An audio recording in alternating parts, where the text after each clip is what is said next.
Jam një djalë i ri, thot pyetja e dytë, 20 vjeçar, jam besimtar musliman dhe jam informuar për Islamin pak. Kam filluar praktikoj namazin, por kam vështirë të përqendrohem në namaz. Jetoj në Gjermani, por shoqëria që bashkëjetoj me ato janë musliman, po më thonë leje namazin se bën shumë gabime, prandaj lëre derisa ta mësosh ashtu siç duhet. Si të veproj? Allahu thot në Kur'an, la yukellifu Allahu nafsan illa wus'aha. Allahu nuk e ngarkon njeriun te mundësive të tij. Më mirë të falesh me gabime gjithë jetën, se sa të presësh gjithë jetën që ta mësosh mirë derisa të falesh. S'ka asnjë lloj problemi në fen tonë që njeriu të falet gabim, ndërkohë që po e mëson. Asnjë lloj problemi nuk ka. Ama që ti të rish pa e mësu fen, që ti të rish pa praktiku fen apo namazin, se kam frikë se mos bëj gabime, kjo është gabim. Kështu më mirë të dalësh përpara Zotit me namaz të falur jo siç duhet 100%, se sa të dalësh përpara Zotit pa namaz se akoma se kisha mësuar mirë.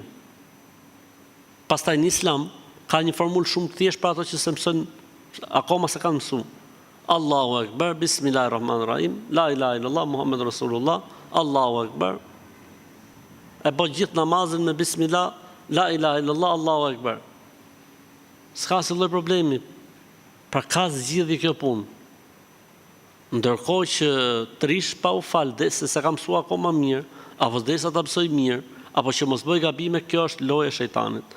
Edhe këta që kanë fol, e kanë bërë prej, le të themi, prej paditurisë, sepse po ta dishin, nuk do ta thoshin kurrë këtë fjalë. Po ta dishin ata që kjo fjalë është shumë e rëndë, nuk do ta thoshin kurrë. Për këtë arsye, nëse e keni parasysh ditën e xumë, kur folen për gabimet e të folurës, tham një nga gabimet më të mëdha që bën njeriu në të folurën e tij është të flasin fe dhe në besim pa dije. Edhe këta pa dije. Edhe mu më kujton atë historinë e atij sahabiut që ishte ftohtë i madh dhe ai bëhet xhunub. Pra bëhet për të larë dhe ishte me plagë në trup, edhe pyeti shokët e vet, i tha, ora, si t'ja bëj, tha, se jam me plagë në trup. I thanë ata, duhet lahesh, ora, tha, po jam me plagë, tha. Thanë, s'ka gjë, s'ka problemi, ka lahu.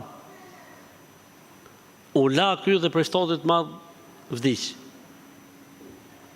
Kur erdhën në Medinë, ja treguan historinë pejgamberit alayhisalatu selam, dhe pejgamberi sallallahu alaihi wasallam u mërzit.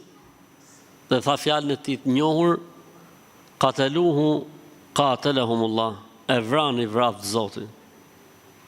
E vran i vrap Zoti. Pra pa qëllim e bon, amo ai iku. Kështu që është shumë problem me fol njeriu pa dituri. Edhe këta njerëz ndoshta se imagjinojnë dot që njeriu të bëj gabime gjatë faljes. Jo më zotni, nuk ka asnjë problemi.